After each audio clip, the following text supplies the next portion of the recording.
The flower market at Covent Garden stirred to life, in that peculiar hour before true dawn, when London existed in shades of pewter and smoke, and the gaslight still burned against the autumn darkness like uncertain promises.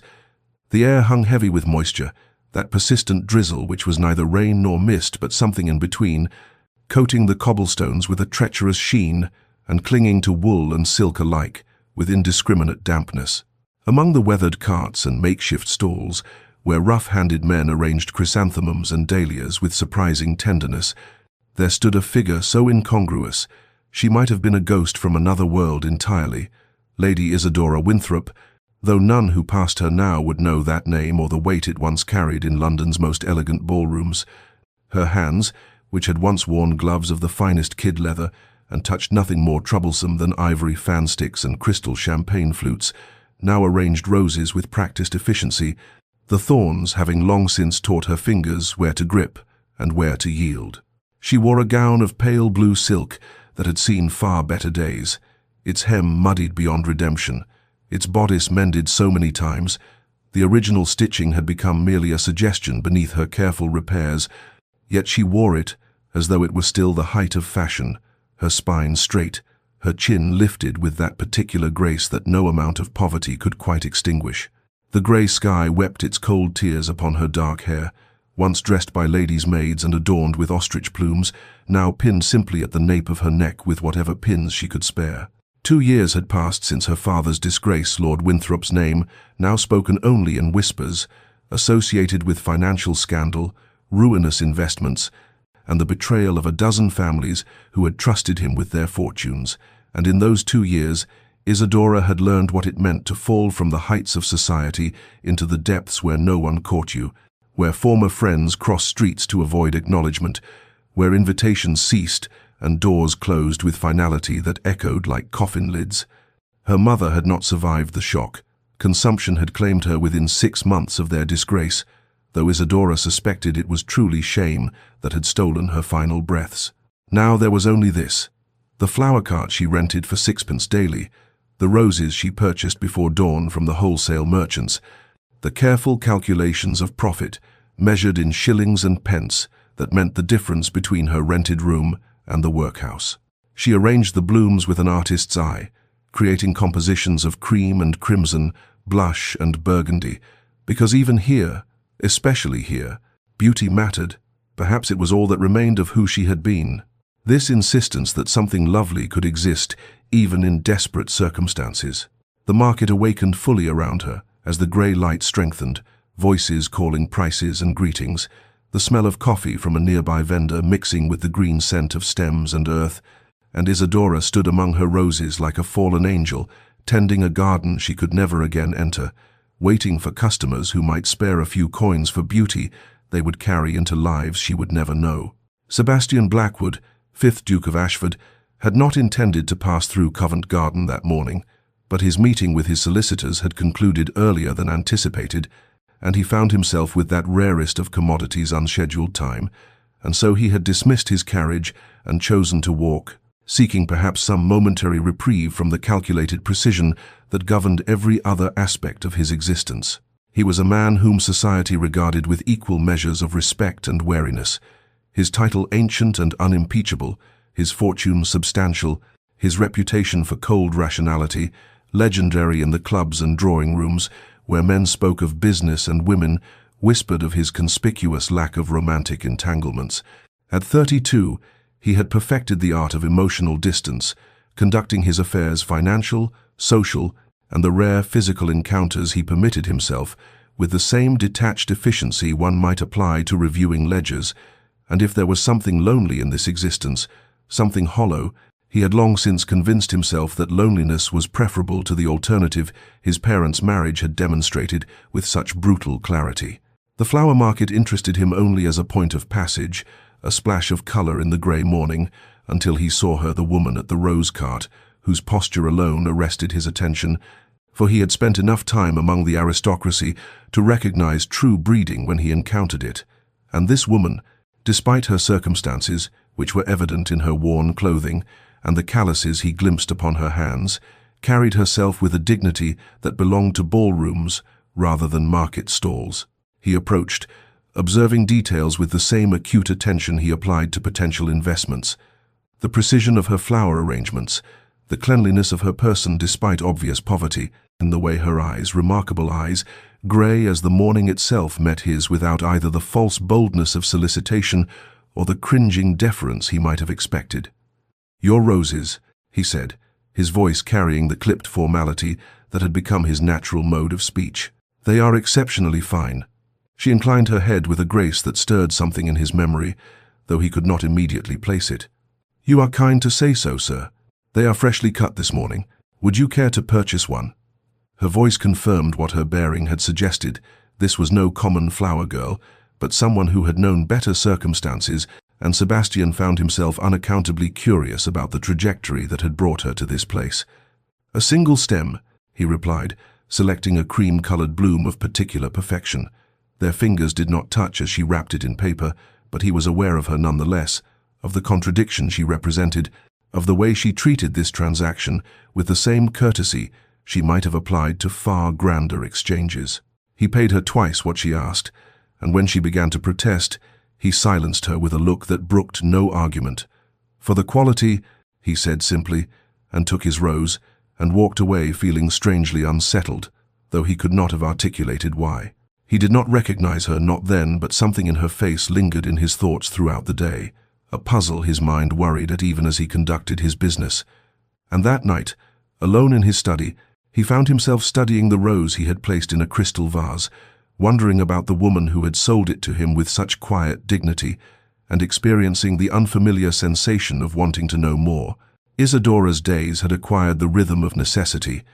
that particular cadence which poverty imposes upon those unaccustomed to its demands, and she rose each morning in darkness 4:30 by the cracked porcelain clock in her rented room to make her way through streets still populated by night's final stragglers to the wholesale market, where she purchased her roses, selecting each stem with the critical eye her mother had once applied to choosing fabrics for ball gowns, rejecting any bloom that showed the slightest imperfection, for she had learned that her customers, though they might not consciously recognize quality, responded to it nonetheless, and quality was the only advantage she possessed over the dozen other flower sellers who competed for the same coins. By 6 o'clock she was at her cart, arranging the roses into displays that caught what little light the grey autumn mornings offered, and she remained there until dusk claimed the market, her feet aching in boots that needed resoling, her hands chapped despite the salve she made from stolen moments and cheaper ingredients, speaking to customers with the same courtesy she had once employed in drawing rooms, never allowing her voice to rise in the common hawker's cry,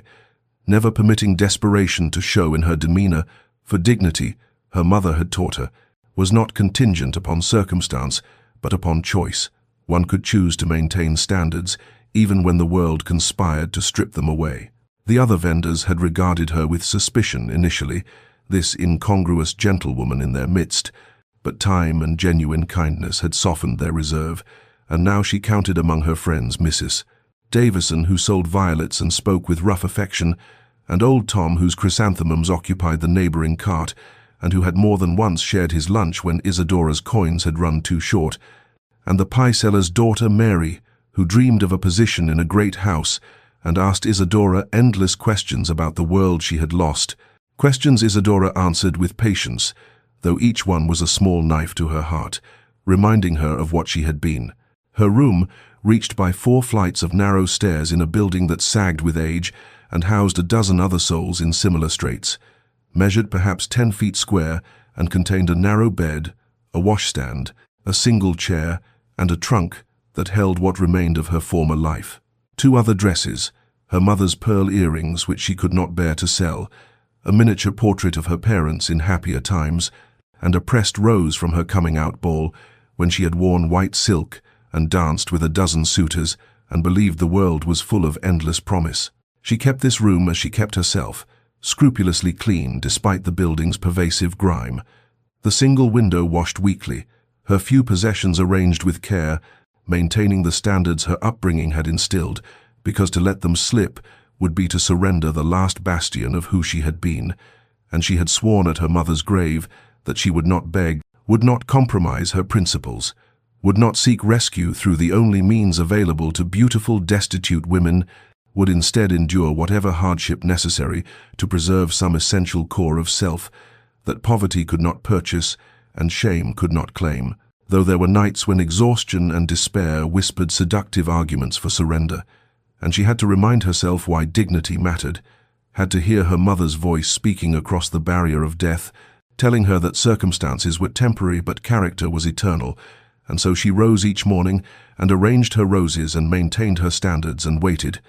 though for what she could not have said,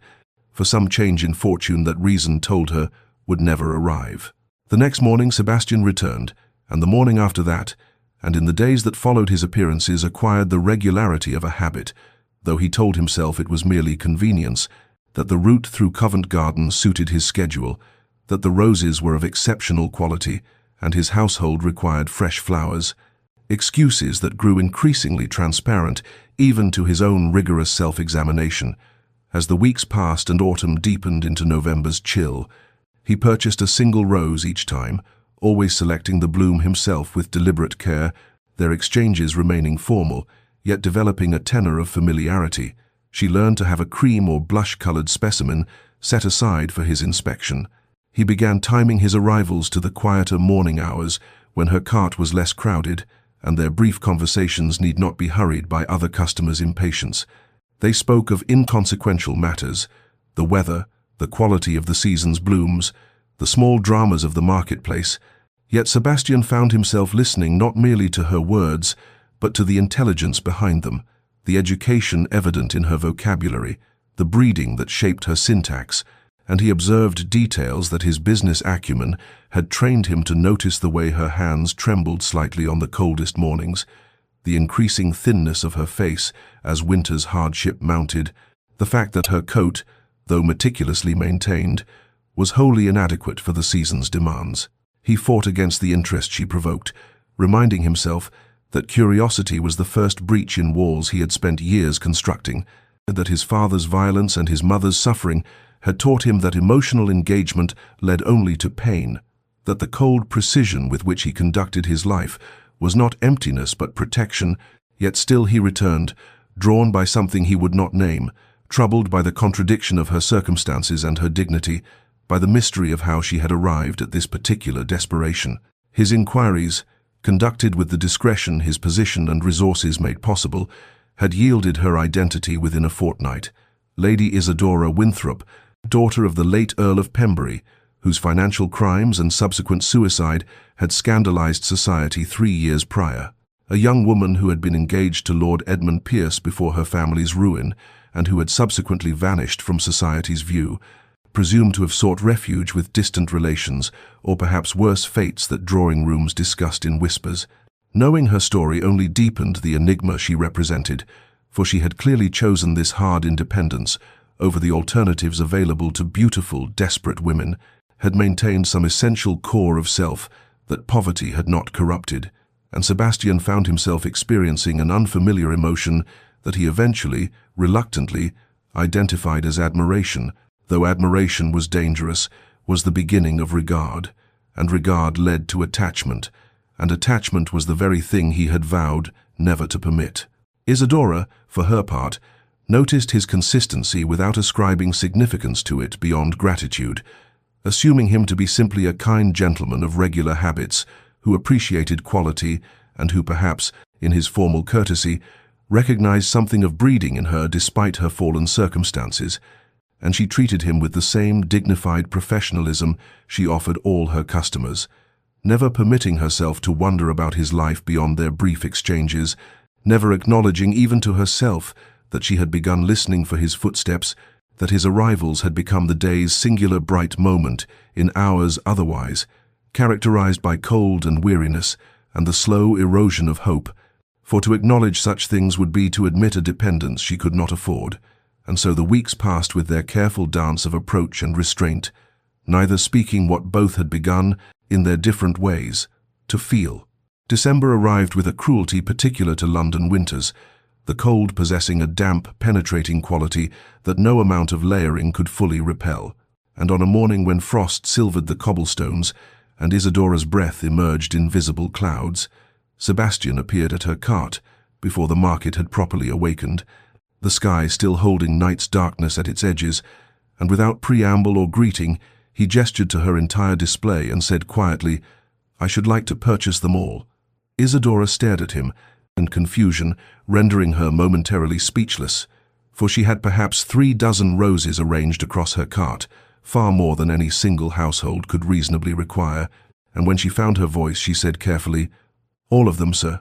And he nodded once, his expression unreadable in the pre-dawn gloom, adding, "Every stem, if you please, and the cart may be collected later." She began wrapping the roses with hands that trembled from more than cold, her mind calculating the sum with a hope that felt dangerous,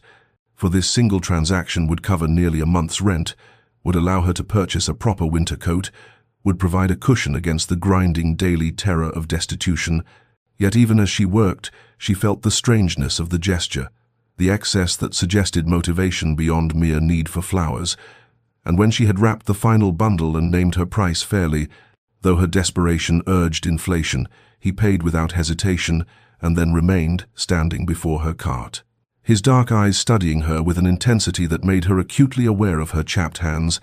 her threadbare gloves, the coat that hung too loosely on her frame. "Lady Isadora Winthrop," he said, and the use of her full name struck her like a physical blow, for no one in this marketplace knew her title, knew her history, and she felt exposure wash over her like ice water as he continued, "I am Sebastian Blackwood, Duke of Ashford, and I have a proposal of a practical nature which I believe may prove mutually beneficial." The formal words seemed to cost him something, a tension visible in his jaw, and Isadora found herself unable to respond, unable to reconcile this revelation that her kind and consistent customer was a duke, was precisely the sort of man before whom she had once curtsied in ballrooms, with the growing warmth she had been so carefully not acknowledging, and into her silence he spoke with the tone of a man conducting business negotiations, laying out terms for a transaction rather than a life. "I require a duchess for social obligations my position demands, someone capable of managing a great household and representing my family in society. You require security, respectability, and escape from circumstances that will likely prove fatal before spring concludes. I propose a marriage of arrangement, a practical alliance with clearly defined expectations. You would have your own chambers, an allowance, freedom to pursue your interests within the bounds of propriety, and I would ask only that you fulfill the public duties of your position with competence. There would be no expectations of affection, no pretense of sentiment that neither of us requires, merely a civilized partnership addressing our respective needs." He delivered this extraordinary proposal with the same measured calm he might employ discussing investments, yet Isadora saw something flicker behind his eyes, some emotion quickly suppressed, and she felt the world tilt beneath her feet, pride roaring its outrage that she should be offered such cold charity, that he should stand before her with pity disguised as pragmatism, that 3 years of maintaining her dignity should culminate in this, a business proposition delivered in a frost-covered marketplace, while simultaneously her exhausted, desperate body whispered its seduction, warmth, safety, food, rest, survival, all the things she had been slowly losing in her fight to preserve principles that no one witnessed or rewarded,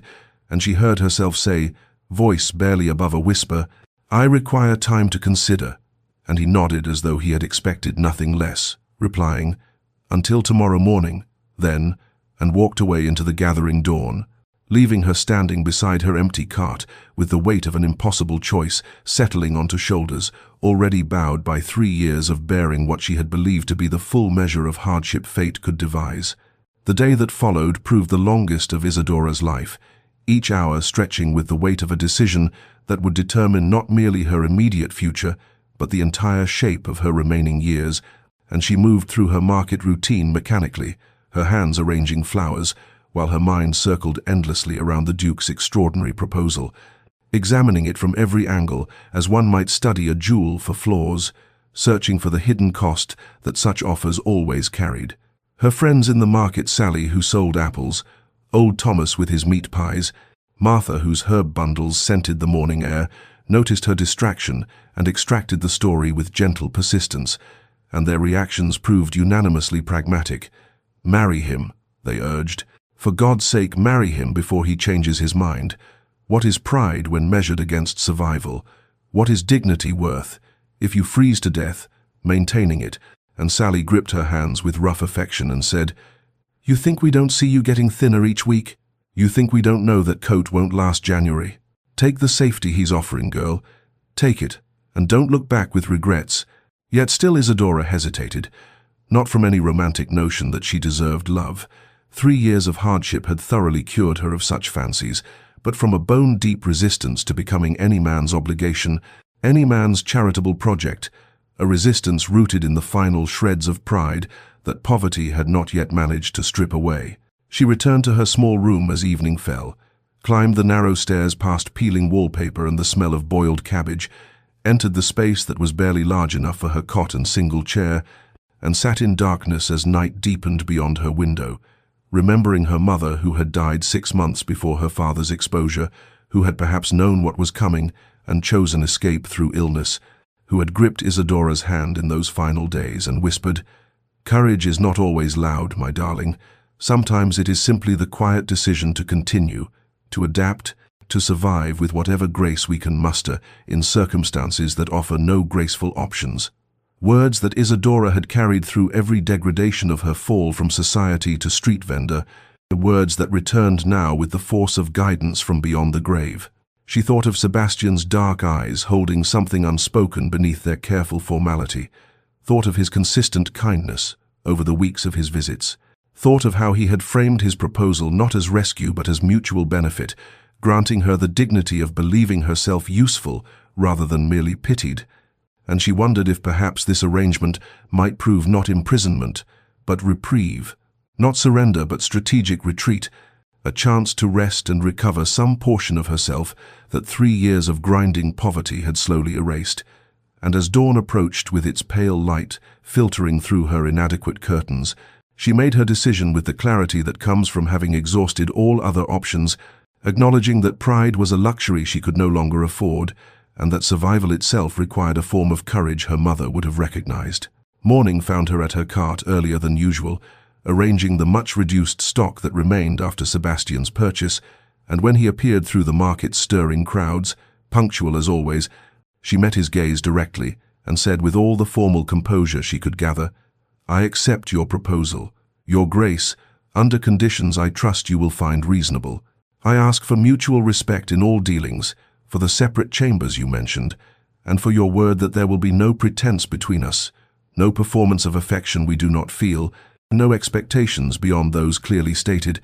And she watched something flicker across his features, relief perhaps, or was it disappointment? Some emotion quickly mastered as he nodded once and replied, "Your conditions are entirely acceptable, Lady Isadora,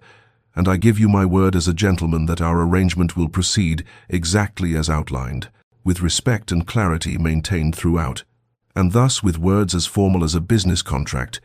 spoken in a frost-covered marketplace as vendors began their morning songs and the city awakened around them, Isadora Winthrop agreed to become a duchess, sealing a bargain that both believed would remain forever, bound by practicality and reason, neither suspecting that they had just set in motion a transformation that would ultimately reshape not merely their circumstances, but the very foundations of their carefully defended hearts. The journey to Ashford Manor unfolded across 2 days of travel through countryside that grew increasingly wild and beautiful as London's sprawl gave way to rolling hills, touched by winter's first severity. And Isadora sat in Sebastian's luxurious carriage, her simple belongings having been collected and packed by servants she had not met, feeling herself move through landscapes that seemed to belong to a life she had lost 3 years prior, the comfort of cushioned seats and warmed bricks at her feet, a luxury her body had nearly forgotten existed,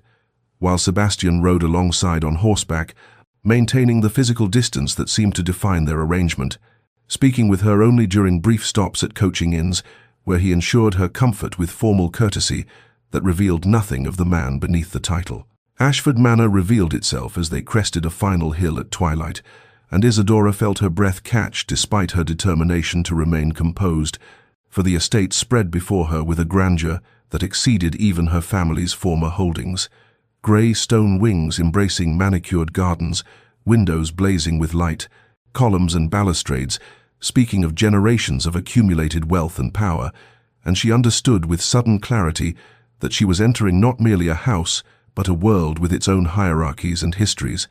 a world that would regard her with suspicion, regardless of the ring Sebastian had placed upon her finger during their brief, coldly civil ceremony in a London chapel 3 days prior. The staff assembled in the entrance hall to meet their new Duchess,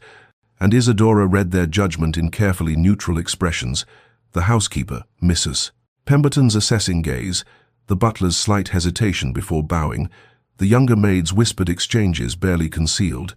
and she knew they were measuring her against Sebastian's mother, against expectations of what a duchess should be,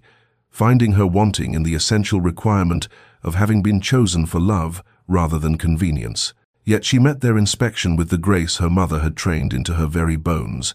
acknowledging each introduction with appropriate warmth while maintaining the dignity her position required. Her chambers proved both magnificent and isolating, a suite of rooms decorated in pale blues and silver, furniture of such quality that her hands trembled slightly as she touched the silk counterpane, windows overlooking gardens that stretched toward woodland in the gathering darkness, and a maid, young, nervous, helped her unpack her pathetically few belongings into wardrobes and drawers, designed for a wardrobe 10 times the size.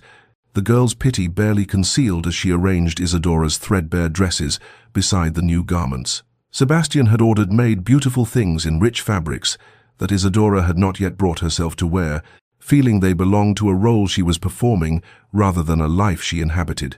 Dinner that first evening unfolded in a dining room of oppressive formality,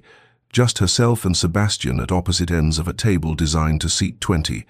courses arriving and departing in silence, broken only by the most necessary exchanges about travel, fatigue, and household arrangements.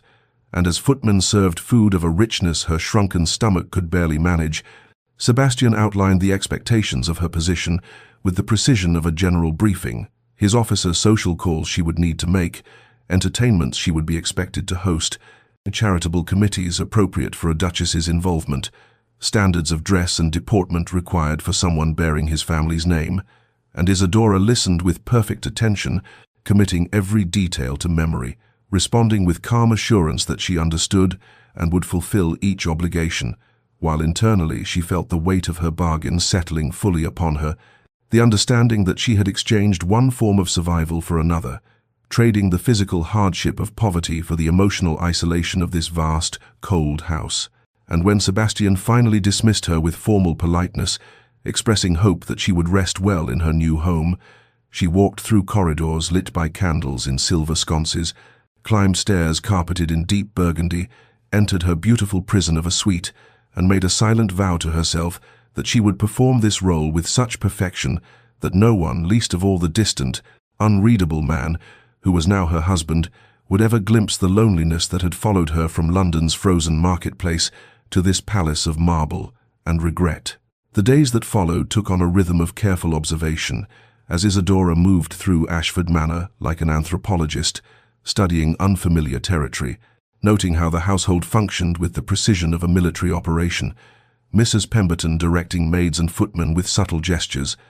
the butler maintaining standards that would have satisfied royalty, and beneath the surface efficiency ran currents of loyalty to Sebastian and wariness toward herself. The interloper who had arrived without warning to claim a position for which she had not been vetted by the usual mechanisms of aristocratic approval, and into this delicate ecosystem arrived Lady Caroline Blackwood on the 5th morning of Isadora's residence. Sebastian's younger sister, sweeping into the breakfast room with the confidence of someone who had never questioned her place in the world. Her beauty sharp where Isadora's was soft, her assessment immediate and unfavorable as her grey eyes, so like her brother's, travelled over Isadora's carefully chosen morning dress and found it wanting in some indefinable way that her cool greeting made perfectly clear. "So you are the flower seller my brother has installed as Duchess. How very democratic of him. I do hope you are not overwhelmed by the responsibilities of a position that others spend their entire lives preparing to assume." Isadora felt the cut as it was intended, but years of maintaining dignity through her father's disgrace had taught her to absorb such blows without flinching, and she met Caroline's gaze with calm directness and replied, I am grateful for your brother's confidence in my abilities, Lady Caroline, and I assure you I take my responsibilities most seriously. Perhaps you might advise me on the local families I should call upon, as I understand you are familiar with the neighborhood." Turning the attack into a request that politeness required Caroline to fulfill, and she saw surprise flicker across the younger woman's features before the mask of aristocratic disdain returned, though something in Caroline's subsequent conversation suggested a reluctant respect for someone who would not be easily intimidated. The true test arrived 3 days later, when Sebastian informed her at breakfast, their only shared meal, taken in awkward near silence, that they would be hosting a small dinner party, 12 guests, local gentry, and a baron with his wife. Nothing overwhelming but sufficient to introduce the new Duchess to society, and Isadora felt her stomach tighten with nervousness she dared not show, knowing that her performance at this event would determine how the surrounding families received her, whether they would accept Sebastian's choice or quietly mock it in their drawing rooms, and she spent the intervening days in careful preparation, consulting with Mrs. Pemberton on menus and precedents, reviewing her knowledge of current affairs and local concerns, selecting her dress with strategic care, not the new gowns Sebastian had provided, which might seem pretentious, but her one remaining evening dress from her former life, altered and refreshed, speaking of genteel poverty rather than purchased position. The evening itself unfolded with the heightened awareness of a soldier entering battle, guests arriving in their carriages, Isadora standing beside Sebastian in the entrance hall to receive them, feeling his solid presence at her side, even as the distance between them remained carefully maintained. And as she greeted Lord and Lady Hartwick, Sir James and his daughter, the Baron and Baroness, others whose names she committed to memory with desperate focus, she felt her old training rising through years of dormancy, the skills her mother had instilled returning as if they had merely been waiting for the proper stage, and she moved through the evening's choreography with a grace that was not performance but reclamation, drawing out the shy Miss Hartwick on her watercolors, asking Lady Winters about her renowned gardens, listening with genuine interest to the Baron's concerns about tenant welfare, and across the dinner table's candlelight, she felt, rather than saw, Sebastian watching her, his dark eyes holding an expression she could not quite read, something that might have been surprise or approval, or perhaps merely relief that she was not embarrassing him, and in that moment, when their gazes met and held for 3 heartbeats longer than necessary, she saw the first small crack in the armor he maintained so carefully, a glimpse of the man beneath the Duke, and though neither acknowledged it with word or gesture, something shifted in the space between them, a recognition that perhaps this arrangement might hold possibilities neither had dared to imagine when they struck their pragmatic bargain in a frozen marketplace that already seemed a lifetime away. In the weeks that followed the dinner party, a strange pattern of parallel solitudes emerged within Ashford Manor's elegant walls, 2 people occupying the same grand house yet moving through separate spheres of loneliness that occasionally intersected at formal meals and necessary consultations, and Sebastian found himself increasingly drawn to his study window in the late afternoons, standing with untouched correspondence before him, while his gaze tracked Isadora's figure moving through the gardens below, watching as she explored the grounds with systematic thoroughness, pausing to examine the architecture of the rose arbor that would bloom gloriously in spring. Speaking with the head gardener about winter preparations, her posture conveying an interest that seemed genuine rather than performative, and he found himself wondering what thoughts occupied her mind during these solitary walks, whether she felt the same peculiar ache he experienced when they parted after dinner each evening, returning to their separate chambers with polite wishes for restful sleep, the distance between their rooms a physical manifestation of the chasm he had insisted upon constructing,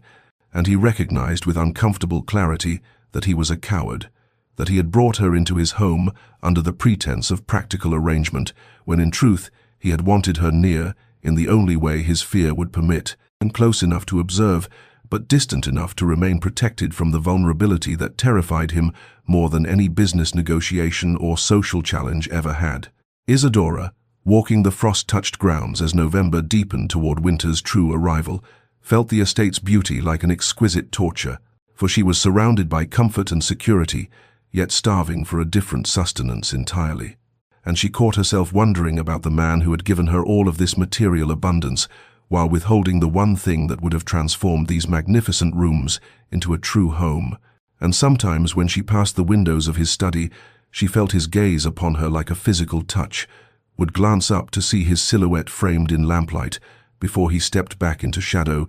and she wondered what he thought in those moments, whether he felt any fraction of the longing that had begun to grow in her chest, despite her determination to honor their agreement's emotional boundaries, whether beneath his controlled exterior lived a man capable of the warmth she sometimes glimpsed in unguarded moments, and she reminded herself sternly that such speculation was both foolish and dangerous, that she had accepted this arrangement with clear understanding of its limitations, yet her heart seemed unwilling to maintain the discipline her mind counseled, and she found herself arranging flowers for his study, though he had not requested such attention, selecting books from the library she thought might interest him, and leaving them in his path, small gestures that he never acknowledged, but which she noticed he accepted. The flowers always carefully maintained, the books eventually returning with markers suggesting they had been read. The servants, observing these parallel orbits with the keen perception of those who spend their lives reading the moods of their employers, began to soften toward Isadora as her essential kindness revealed itself in daily interactions, and Mrs. Pemberton particularly found herself revising initial judgments as she witnessed the new Duchess learning every servant's name, inquiring after their families with genuine interest, never making unreasonable demands, treating even the youngest scullery maid with a respect that the old Duchess had reserved only for upper servants, and one afternoon over tea in the housekeeper's sitting room, Mrs. Pemberton confided to Isadora the household's rhythms and histories, the late Duchess's warmth that had made Ashford a true home before illness took her, Sebastian's withdrawal into coldness after her death and his father's subsequent cruelty, and Isadora listened with the dawning understanding that the man upstairs in his study was himself imprisoned, not by poverty or social ruin, but by grief and fear. And this knowledge settled into her heart like a key finding its lock, and though she did not yet know how to use it, she recognized that whatever grew between herself and Sebastian would require a patience and courage equal to what she had needed to survive London's frozen streets, a different kind of endurance but perhaps no less demanding. And as evening fell, and she prepared for another formal dinner across that vast table's distance, she felt something shifting in her resolve, a quiet determination that this beautiful, lonely house might yet become something more than a magnificent prison for two people, too wounded to risk the very connection they both secretly craved. The crisis arrived with winter's first true cold, sweeping through the village with the merciless efficiency of all such visitations upon the poor, and word reached the manor through the head gardener, whose sister lived among the estate workers' cottages, that fever had taken hold, children burning with illness while their parents struggled to maintain work obligations and tend the sick simultaneously. And Isadora heard this news while consulting with Mrs. Pemberton on household matters, and felt something shift decisively within her, for she had been poor herself so recently, had known the terror of choosing between fuel and food, and without pausing to consider whether this fell within her prescribed duties as Duchess, she immediately began organizing relief, instructing the housekeeper to prepare baskets of provisions, sending footmen to fetch the physician from town, gathering medicines and blankets, and within the hour she had transformed the manor's efficient calm into purposeful activity,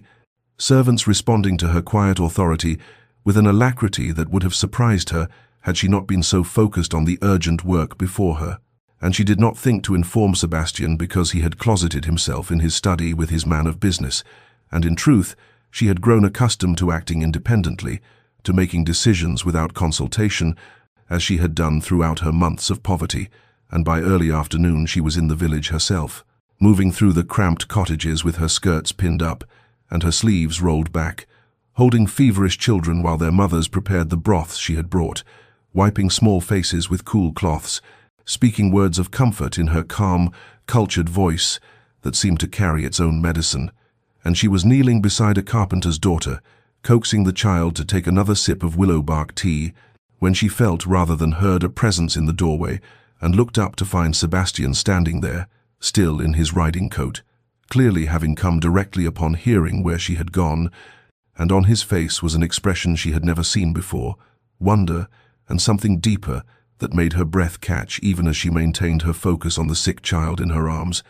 He did not speak, did not command her to return to the manor's safety, but instead removed his coat and joined her in the work, following her quiet instructions, carrying water, holding frightened children while the physician examined them, and she watched him cradle a fevered boy with unexpected gentleness, murmuring reassurances, and saw in that moment past the Duke's calculated reserve to something true and unguarded beneath. And as the hours passed and the immediate crisis stabilized, medicines distributed and fears calmed, they found themselves walking back to the manor together through twilight's purple shadows, alone for the first time without formal dinner's structure or household's presence. And the silence between them felt different now, charged with possibility rather than distance.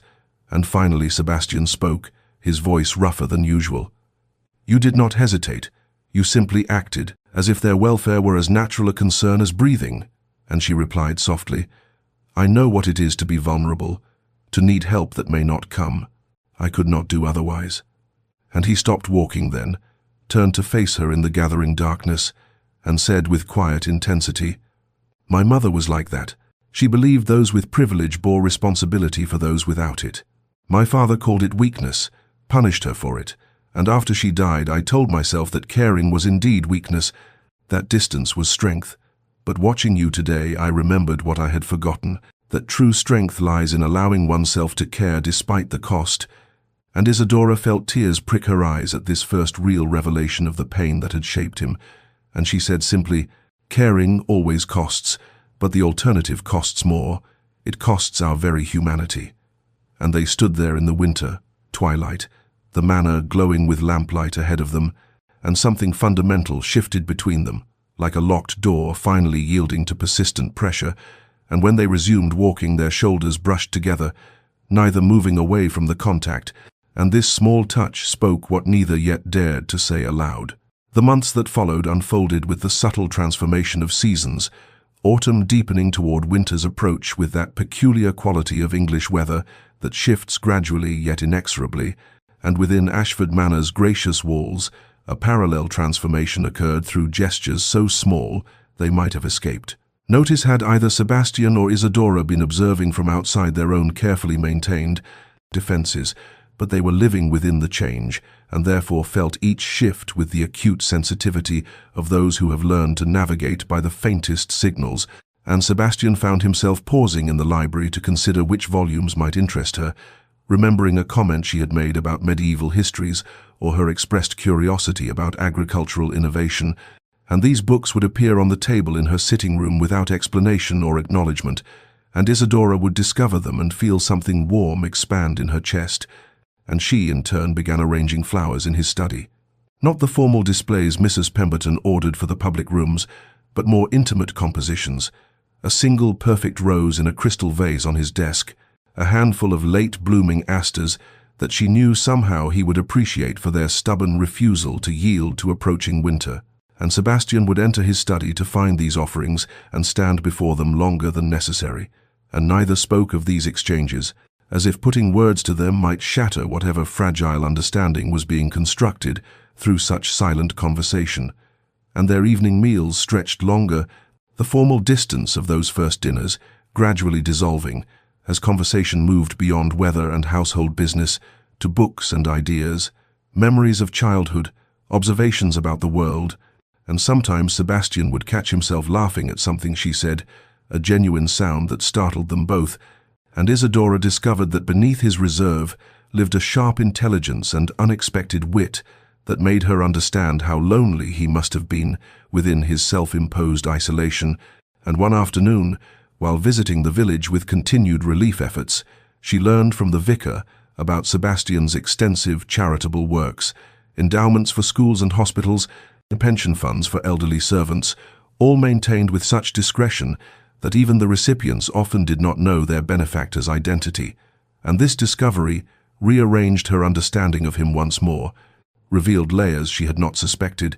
and that same week, Sebastian, rising before dawn for an early ride, caught sight of movement in the gardens and discovered Isadora walking the frost-silvered paths in the grey light before sunrise, wrapped in a heavy cloak, and he watched from the terrace as she moved through that liminal hour between night and day, and realized with a sharp pang of recognition that she still kept her flower seller's schedule, rising at an hour when most ladies of her station slept peacefully. And this glimpse into her persistent habits from those desperate months touched him profoundly, for it spoke of how deeply experience marked us and how we carry our past selves within our present circumstances. And the next morning he joined her in the garden without explanation, simply appeared at her side in the dawn silence, and they walked together without speaking, their breath clouding in the cold air. And this too became a pattern, this shared witness to the day's beginning. And though they maintained the careful boundaries of their arrangement, sleeping in separate chambers, never touching beyond the formal requirements of social occasions,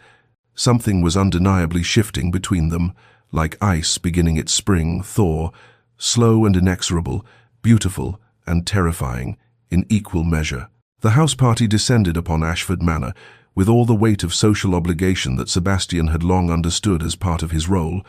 and the preparations consumed weeks, as Mrs. Pemberton coordinated with Isadora to ensure every detail met the exacting standards required when hosting members of the highest aristocracy, and Isadora felt the old anxiety of her former life return as she reviewed guest lists and seating arrangements, for these were the very people among whom she had once moved as an equal, who had then turned away when scandal tainted her family name.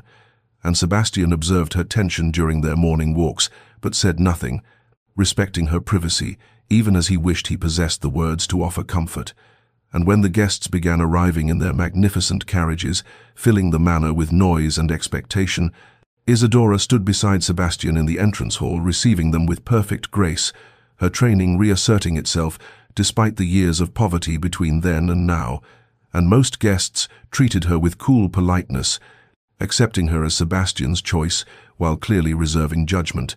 until Lady Vivienne Ashcroft arrived in a rustle of emerald silk and barely concealed triumph, for Vivienne had once been considered the most likely candidate for Duchess, her family's connections impeccable, her beauty celebrated, and she had expected Sebastian's proposal before he had instead withdrawn into his fortress of isolation, and now she swept into the manor with her diplomat husband, Sir Percy Ashcroft, trailing behind, and her eyes found Isadora with the precision of a blade finding its target. And over the days that followed, Vivienne deployed her weapons with expert subtlety, never openly rude but consistently undermining, commenting within Isadora's hearing about how charming it was that the Duke valued character over conventional background, inquiring with false concern whether Isadora found managing a household of this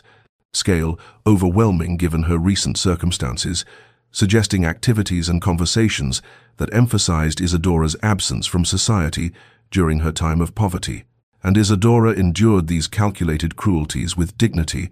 responding with grace, never allowing her composure to crack. But Sebastian noticed, catalogued each slight with growing anger, and during a dinner where Vivienne had orchestrated the conversation to focus on a particular ball from 2 seasons past, a glittering affair that she knew Isadora could not have attended, emphasizing shared memories from which Isadora was excluded, something in Sebastian's carefully maintained control finally fractured, and he interrupted Vivienne mid-sentence, his voice carrying an edge that silenced the entire table, saying with quiet force that dwelling on the past seemed a peculiar occupation for those who claimed to live well in the present, that he found his wife's experiences had given her a depth of character and understanding of true value that no amount of uninterrupted social success could provide, and that he considered himself extraordinarily fortunate in his choice. And the table fell into shocked silence at this unprecedented public declaration from a man known for emotional restraint, and Isadora's eyes met Sebastian's across the candlelight, and in that moment of connection she saw clearly the protective fury he barely contained, the defense of her that cost him something to make so publicly, and he saw in her expression both gratitude and a quiet strength that needed no defense but accepted his offering nonetheless. And Vivienne's face tightened with humiliated rage as she recognized her defeat, and though the dinner continued with strained politeness, something fundamental had shifted. For Sebastian had claimed Isadora before witnesses as truly his, and neither of them could pretend any longer that their arrangement remained merely practical. The house party's final evening stretched long and exhausting, performance and polite conversation consuming hours, until Isadora felt the weight of maintained composure like a physical burden,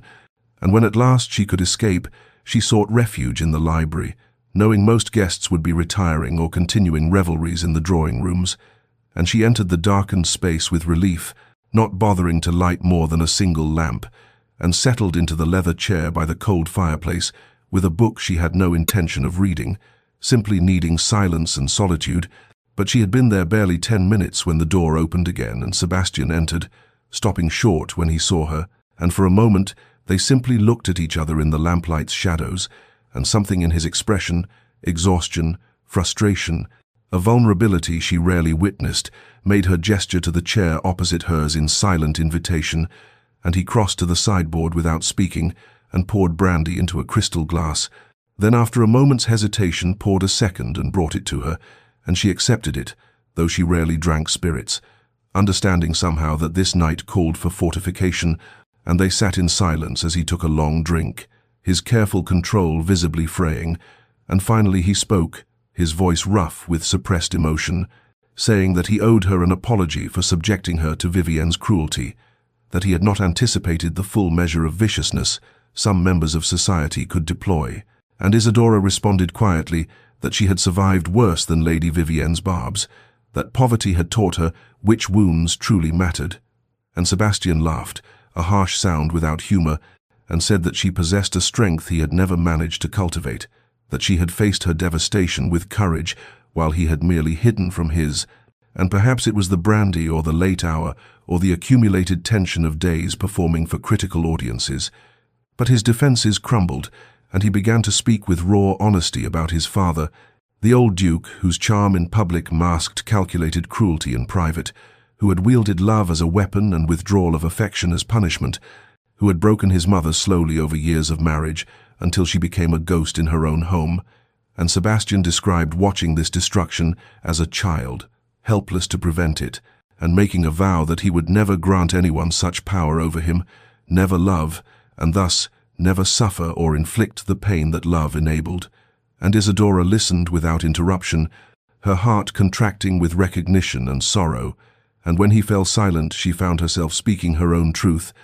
telling him about her father's betrayal, not just of financial trust, but of everything she had believed about family and honor, about her engagement to Lord Edmund Pierce, who had sworn eternal devotion and vanished within a week of her ruination, about the specific agony of discovering that what she had believed was love had been merely performance contingent upon her social value,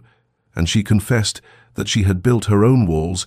determined never to be so vulnerable again, never to mistake transaction for genuine feeling, and as they spoke, the space between them seemed to contract, charged with shared understanding and something more dangerous, and Sebastian leaned forward, his eyes finding hers in the lamplight, and she saw in his expression a longing that mirrored something awakening in her own chest, and the air grew thick with possibility, and then he reached across the small distance between their chairs, his hand trembling slightly as it approached hers, and she felt every particle of her being drawn toward that connection. But just as their fingers might have touched, Sebastian pulled back sharply, standing abruptly, his face contorting with conflict, and he muttered something about the late hour and propriety, and left the library with swift steps that spoke of flight, and Isadora sat alone in the lamplight, feeling the ghost of that almost touch, like a brand upon her skin, understanding that they had approached some threshold that terrified them both, and knowing with absolute certainty that everything between them had irrevocably changed. The days following the library encounter stretched into a week of careful avoidance, and Sebastian threw himself into business matters with an intensity that kept him away from the manor for long hours, riding to tenant farms and meeting with his steward about matters that could easily have waited.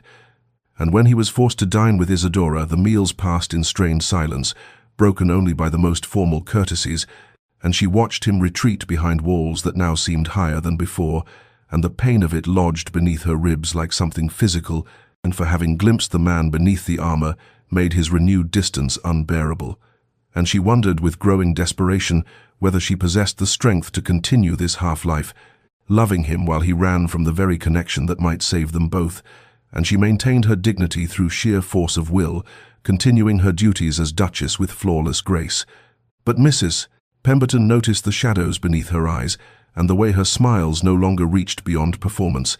and one grey afternoon as November settled its cold grip upon the estate, Lady Caroline arrived unannounced and sweeping into the manor with her characteristic energy, and she took one look at Isadora's careful composure and her brother's notable absence, and understood immediately that some crisis had occurred, and after dinner, when Sebastian retreated to his study as had become his pattern, Caroline followed and closed the door behind her with a decisive click, and though Isadora could not hear the words exchanged, she heard Caroline's raised voice through the heavy oak, and the word "coward" carried clearly. And later Caroline found Isadora in the music room, and took her hands with surprising gentleness, and said that some men required battering down of their defenses from both sides, that Sebastian had spent so many years building his fortress that he no longer remembered how to open the gates, and that Isadora should not mistake his fear for lack of feeling, and Isadora felt tears threaten at this kindness, but maintained her composure and thanked Caroline for her concern. And the next morning brought the post, and among the usual correspondence was a letter addressed in a hand. Isadora had once known intimately, and her fingers trembled as she broke the seal to find Lord Edmund Pierce's flowery script, expressing his deepest regrets for his past behaviour, claiming that time and maturity had brought him to recognize his terrible mistake, suggesting that perhaps they might meet so he could properly apologize, and the true purpose emerging in the final paragraph, mentioning that he found himself in some financial difficulty and hoped that she, now so fortunately situated, might remember their former attachment with sufficient fondness to offer assistance through her husband's influence, and Isadora felt something cold and clarifying settle over her as she read this transparent manipulation, and she sat for a long moment with the letter in her hands, understanding that this man represented everything she had once believed about love, the falseness of it, the transactional nature hidden beneath pretty words, and yet what she felt for Sebastian was something entirely different, something real and terrifying and worth fighting for, and she made a decision then, sitting alone in her morning room as winter light slanted through the windows, that she would not allow fear, neither Sebastian's nor her own, to destroy what might exist between them. But before she could act upon this resolve, a footman announced that Lord Edmund Pierce had arrived and was awaiting her in the drawing-room, and her blood ran cold with shock that he had presumed to come here uninvited, and she rose with squared shoulders and walked toward a confrontation she had not chosen but would face nonetheless. Isadora entered the drawing-room with her spine straight and her expression carefully composed, and found Lord Edmund Pierce standing by the windows examining the room with an appraising eye that spoke of calculation rather than admiration, and he turned at her entrance with a smile she had once thought charming but now recognized as practiced, and he crossed to her with hands extended, as though they were intimate friends reuniting after pleasant separation rather than a man who had abandoned her in her darkest hour, and he began speaking before she could frame a greeting, his words tumbling out in rehearsed contrition about how he had behaved abominably, how he had been young and foolish and influenced by his family's concerns about financial prudence, how he had regretted his actions every day since, and Isadora listened with growing coldness as she understood that this performance was merely preamble to his true purpose. And indeed, after several minutes of self-serving apology, he shifted to admiration of her remarkable fortune in securing such an advantageous match. And then, with transparent maneuvering, he mentioned his own recent difficulties, investments that had failed, debts that pressed upon him, and suggested with oily presumption that surely she remembered their deep affection with enough fondness to speak with her husband about some assistance, perhaps a loan or introduction to the Duke's man of business, and Isadora felt rage kindle beneath her careful composure at his audacity in presuming upon connection he himself had severed, and she opened her mouth to deliver a cutting dismissal when the drawing-room door opened with such force that it struck the wall, and Sebastian stood in the doorway with an expression of barely contained fury, and his eyes moved from Isadora to Edmund and back again with dangerous assessment, and Edmund had the poor judgment to speak first, introducing himself with false cheer and making some comment about renewing old acquaintances, and Sebastian crossed the room with predatory grace and positioned himself slightly in front of Isadora in a gesture of protection that was unmistakable, and his voice when he spoke was ice over steel, as he asked by what presumption Lord Pierce had entered his home uninvited, and Edmund's confidence faltered, but he rallied with ill-advised boldness, suggesting that surely the Duchess was pleased to see an old friend, that their past connection gave him certain rights of visitation, and Sebastian's hands clenched into fists at this implication, and Edmund made his fatal error then, laughing with nervous bravado, and saying that surely they all understood the practical nature of advantageous marriages, that he bore no grudge against Isidora for securing her position through whatever means necessary, just as he had once been forced to consider his own financial requirements, and the words hung in the air for one crystalline moment before Sebastian's control shattered completely, and he struck Edmund with a blow that sent the smaller man staggering backward into a side table, and then Sebastian was on him again, hauling him upright by his cravat, and his voice emerged in a growl that Isidora had never heard from him, as he informed Edmund that he had insulted a lady of impeccable honor, that he would leave this house immediately and never approach the Duchess again, and that if Sebastian heard even a whisper of Edmund speaking her name in public, he would destroy him so thoroughly that no respectable house in England would receive him. And he released Edmund with a shove toward the door where 2 footmen had appeared, summoned by the commotion, and Sebastian ordered them to remove Lord Pierce from the property and ensure he never returned, and Edmund fled with what remained of his dignity. And then Sebastian turned to Isidora, with the fury still blazing in his eyes, but transmuting into something else as he looked at her, something raw and exposed and terrifying in its intensity, and she stood frozen watching him, her heart hammering against her ribs, shaken not by Edmund's presumption but by the passion of Sebastian's defense, by the undeniable evidence that whatever lay between them had moved far beyond the boundaries of their careful arrangement. The silence that followed Edmund's departure stretched between them like something alive and trembling, and Isidora stood rooted to the floor, watching Sebastian's chest heave with the aftermath of violence and passion, and his hands still bore the tension of barely restrained fury.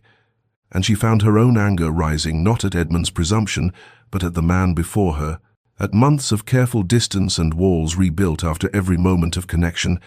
and her voice emerged sharp with emotion as she demanded to know what right he had to such rage on her behalf, when he had spent weeks avoiding her very presence. And Sebastian turned to her with eyes still blazing, and said in a voice rough with feeling that he had every right as her husband, and she laughed bitterly at this claiming of husbandly prerogative from a man who had insisted their arrangement remain bloodless and practical,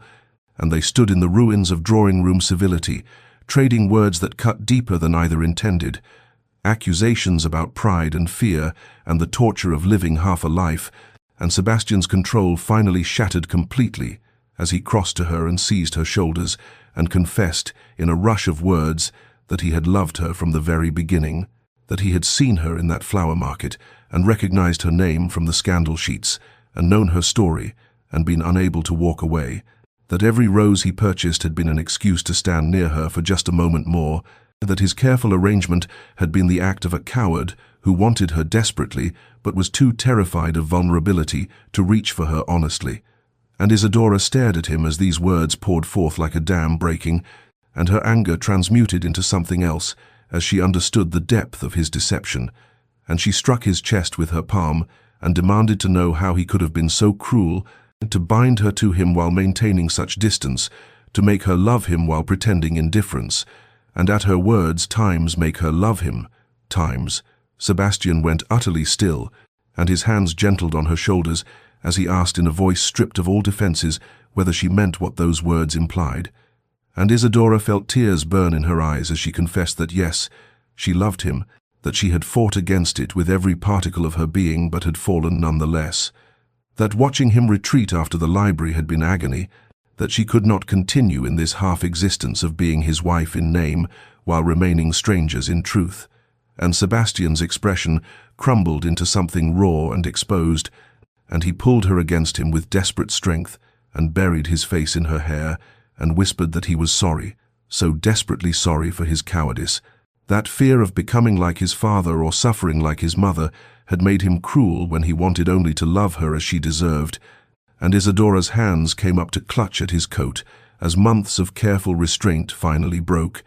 and she felt his tears hot against her temple as he held her with trembling intensity, and they stood locked together in the devastated drawing room, while outside winter twilight gathered, and inside something new and fragile and infinitely precious began to take shape between their joined hearts. And when Sebastian finally drew back enough to look at her, his eyes held none of their practiced distance, but only naked love and terrified hope, and Isadora reached up to touch his face with wonder, tracing the evidence of his tears, and whispered that she forgave him, that she understood fear,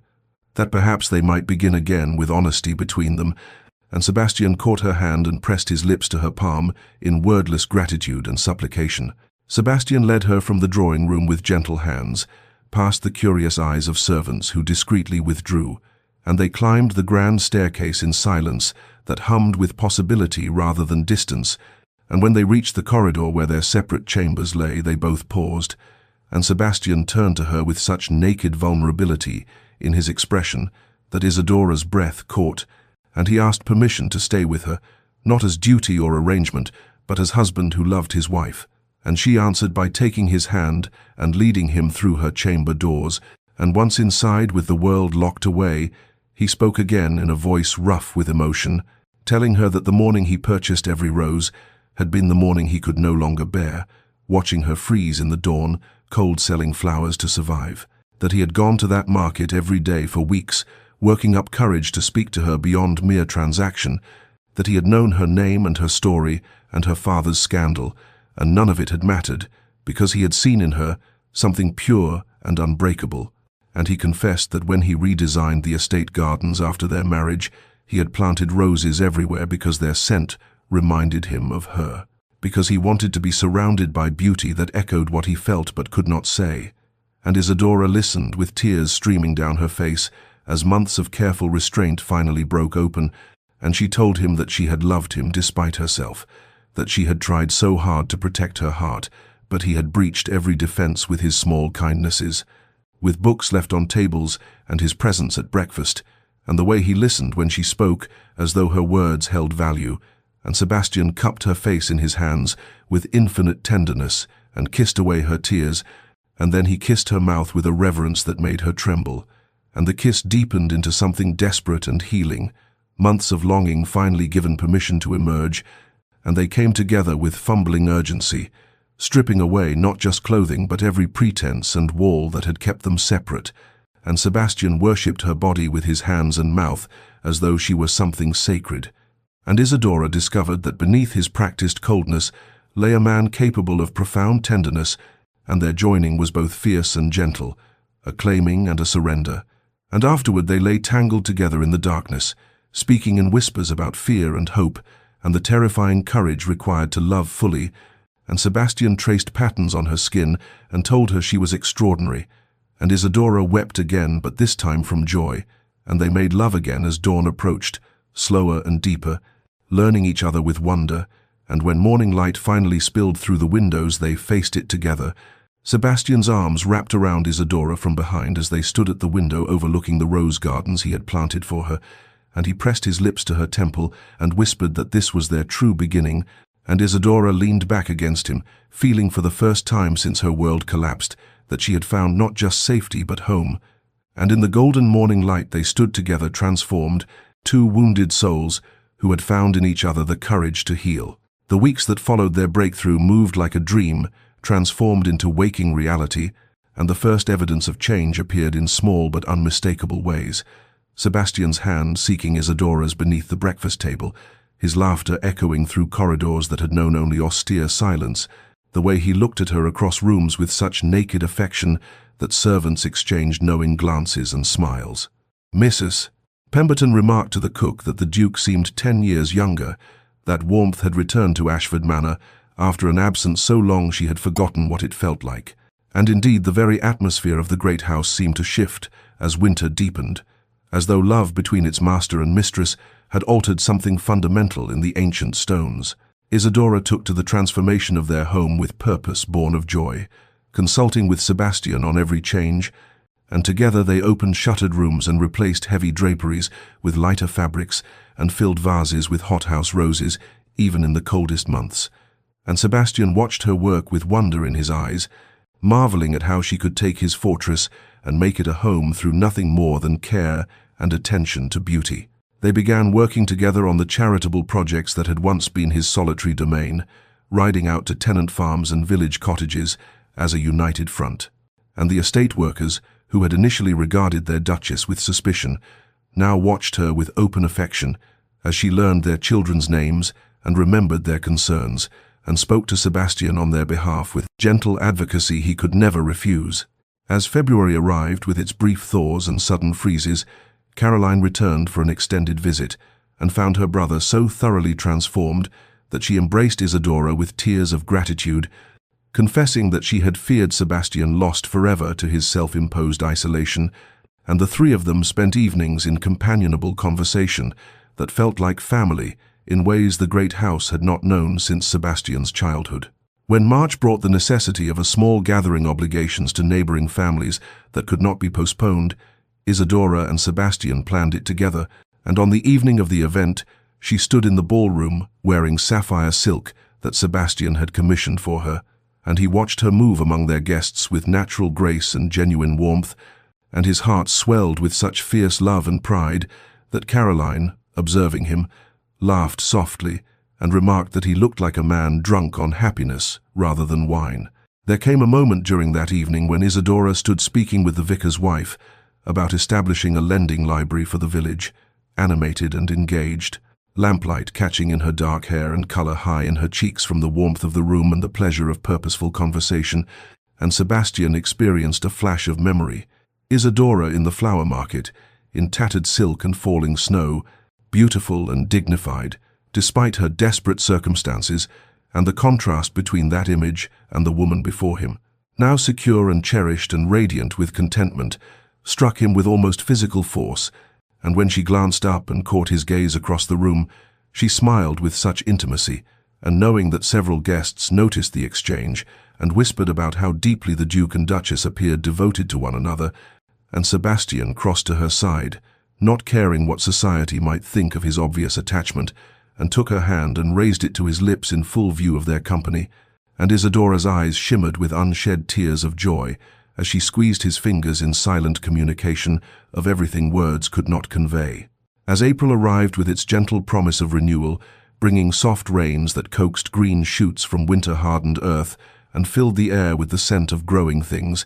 Sebastian proposed a journey that made Isidora's heart catch with painful sweetness, a return to London, to the flower market where their story had truly begun. And though he would not explain his full purpose, she trusted him enough now to simply take his hand and agree. And so on a morning when dew still clung to rose petals, they departed for the city in the ducal carriage. Talking of small things and large as miles passed beneath them, Sebastian's thumb tracing circles on her palm in absent affection that still had the power to make her breath quicken. London greeted them with its familiar cacophony, the streets teeming with life and commerce. But when their carriage drew to a halt, Isidora realized with shock that they had stopped at the precise corner where she had once sold flowers in tattered silk and desperate dignity, and Sebastian helped her down with careful hands and led her to where her old cart had stood. Except now there stood a proper flower stall with a bright awning and sturdy construction,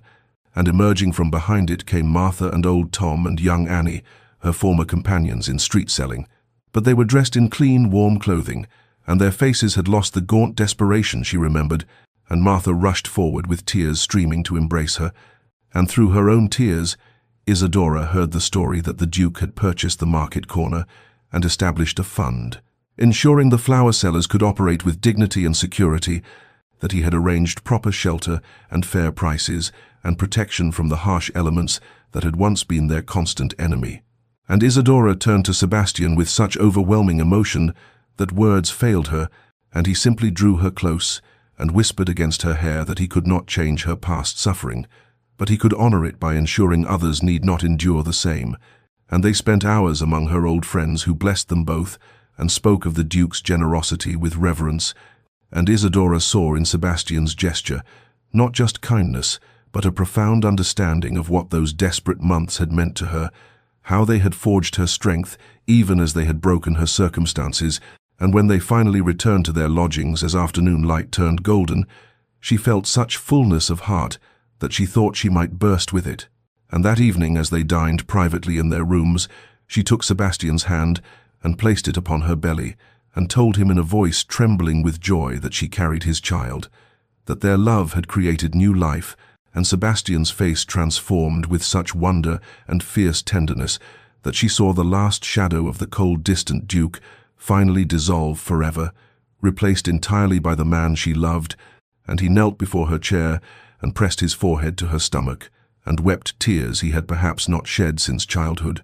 And Isidora cradled his head against her and felt the perfect rightness of this moment, spring bringing promise of new life to them as it brought renewal to the world, their transformation complete, their future unfolding like petals opening to sunlight.